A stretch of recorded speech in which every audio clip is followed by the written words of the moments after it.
guys, and welcome back to another video. I'm answering some questions that have been asked about binging, about how to sort of like eat out and stuff like that and lose weight. So it's everything health and fitness basically. So I've got a few questions to start off with. Let's get cracking with the first one. It says, any advice on how to track meals out?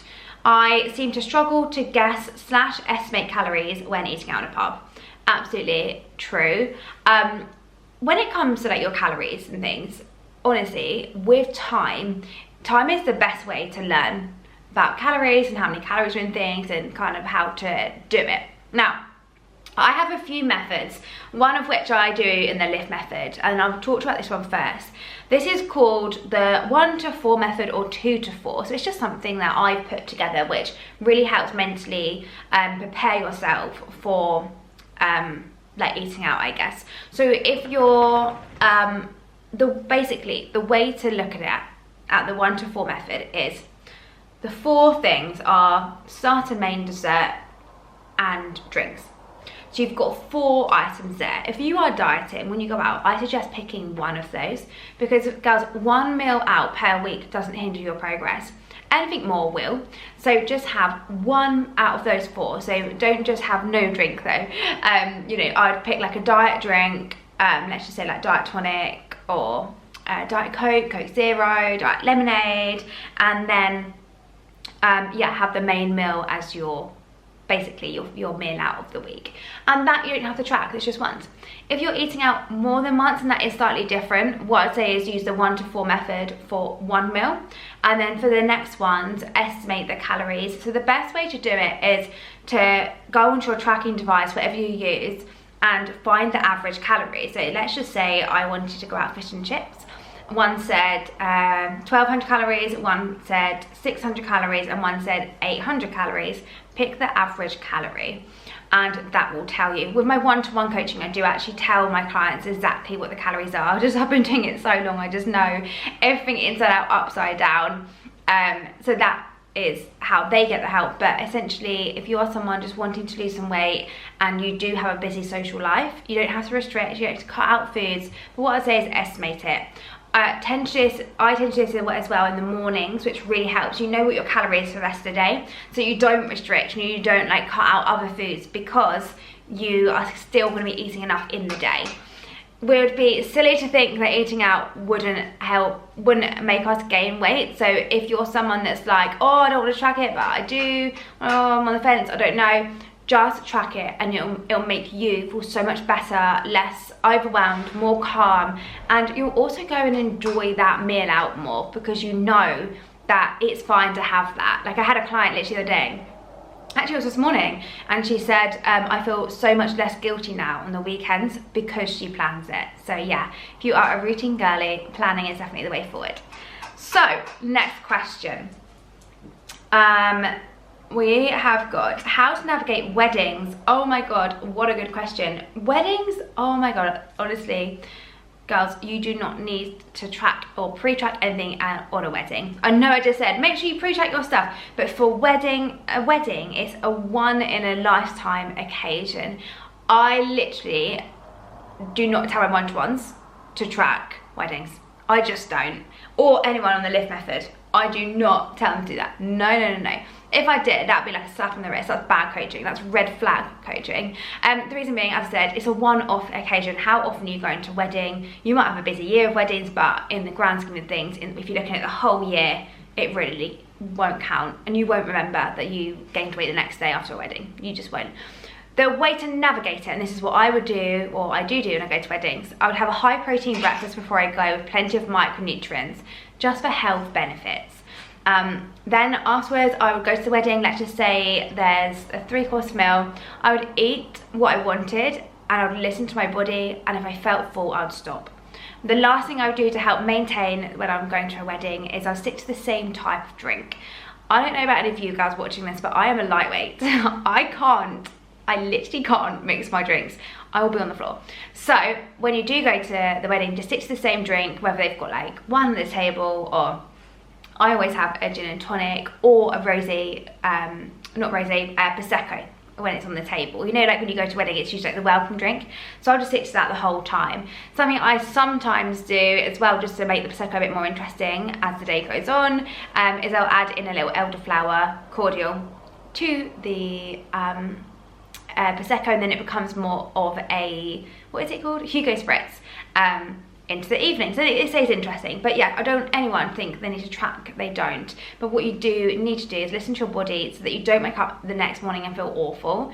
I always as well, from having Prosecco, I'll have like 5 or 6 glasses as an absolute maximum, because I don't do that to lose weight. I do that because I don't want to wake up tomorrow and feel really groggy. The last thing I do, actually, this is one more tip, which I actually do whenever I drink, like even on holiday, anyway. When I'm getting ready, I always make sure I've got a bottle of water by my bed. It's just something that's ingrained in me now. I'll have my water, it's next to the bed, so when I get in, I'll literally sit down. If I am feeling a bit tipsy, I'll have my whole bottle of water, and then I'll go to bed. Do I wake up in the night needing a wee? Yes, sometimes, but then you just go back to sleep. I wake up the next day and I feel amazing. So that was question number 2. Hope that helps. Any questions on it, again, just let me know. Oh, I love a wedding. We've got 2 next year, I can't wait. How to reverse out of a diet? Yeah, good question. So I'm gonna join these 2 together. The first question is how to reverse out of a diet, and the second part of that question is and how to know maintenance calories. So the reason why many people yo-yo diet is because they will stick to their dieting calories. So say you left off on, I don't know, 1500 calories, and you stuck to that calorie, you would slowly gain weight, even if you stuck to that calorie every single day, if you know that you stuck to it. Reason being, as you lose weight, your body is decreasing in weight, so therefore it needs less food. What happens is as your body weight decreases and the calorie deficit stays the same, it levels out, and that's when you maintain. From that moment, you're gonna gain weight, and then the calories can stay the same, and you're left confused. Well, how's that happened? I've stuck to the calorie, I've been doing everything I need to be, I've been doing my healthy habits. It's because your numbers need to change. However, at that stage, you probably don't want to drop your calories much lower than that, unless it was for like a month, I would say maximum. So instead what you do is you reverse out. Now, if I was to say to you like, oh yeah, eat your maintenance calories, I actually never, unless a client's doing a diet break, I never say that to them, because eating 1,700 to help them maintain will do exactly the same thing. So you'll end up gaining weight, eating 1,700, because your body will level out, and your body needs less food than that number. So you see where I'm going with it? You need to make sure that you're eating more, and that is where the reverse diet comes in. So the reverse diet is basically, it's really hard to explain this until you do it, because unless you haven't done it, you're going to be really confused. But I'm going to try and make it as simple as possible for you, so you can sort of understand that every female body is different. I'm not going to say this will happen to you, because I'd be, well, telling porcupines, but the first thing that can happen is that you can actually lose more weight on reverse diet. That depends on how long you've been dieting for, and how your body is feeling. Basically, you know when you need to eat more food. You just know. It's not that feeling of like, oh God, do I want to lose more? Do I not? You just know. It's like, absolutely get me out of this calorie deficit. I just want to eat more food now. It's that feeling of like almost desperation. So that's the first thing. Some women will notice that their calorie can be increased quicker, and their body will metabolize the food quicker, so therefore they're going to the toilet more and having more energy quicker. But yeah, that's basically the effects of it. Like, I love the reverse diet so much, and I wish more people knew how to do it, because then they would get better quicker, if you know what I mean? So they would feel better quicker, basically. So the way to do that process, to get leaner, to be stronger, to have more energy, to maintain your results so that all your dieting work doesn't keep going down the drain every single month, you literally will increase your calories by 50 to 100 calories, and you do it slowly but surely. The way you know when to increase your calorie is how your body is reacting on the scale. So if I'm like 58 kg and I go to 59 the next week, I'm not going to increase my food. I'm going to keep it the same. It all depends on your metabolism and how your body is reacting. it's one of those things where you have to listen to your body and you have to listen to the result on the scale and how you're feeling and be very in tune with yourself. So if you're not in tune with your body yet, the reverse diet isn't the best strategy for you right now, but it will be once you've joined the lift method and you've understood mind to muscle connection, mind to body connection as well. So yeah, that is the reverse diet. I love it, it's so great. And I do it with all my one-to-ones. When they finish their dieting phase, I'll take them into the reverse diet. My next question, which is sort of the same but not. It says that this client has just finished the lift method. She says, how do you carry on establishing a routine in terms of nutrition and exercise without the lift method? So the lift method is 6 weeks, so this is your kickstart. If you can continue on, I would definitely recommend doing so, because the idea is that it takes about 65 days, or no, 66 days to create a habit. So it does become a part of you, but you have to keep up with it and keep going with it. So the way to keep going with it is, the first thing is to enjoy your routine. Make sure that what you're doing is working for you, it's not overwhelming you, and it's not stressing you out. If it's doing any of those things, it won't be sustainable and you won't be able to stick to it.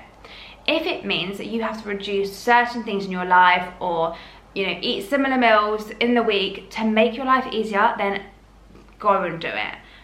Don't ever feel like you have to be perfect every day. You've got to change everything all the time to be in a routine, because you don't. I always say routine changes a lot as well, so don't try not to fixate so much on being perfect, because that routine is going to change. Like when you go on holiday, when you see friends, it does change.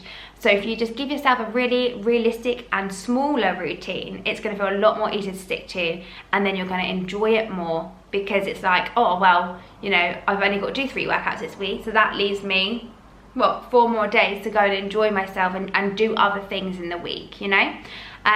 Something that I find really useful, I guess, is when I do my social plans, I try my absolute hardest, and it doesn't happen every time, but I do try my hardest to get some movement in.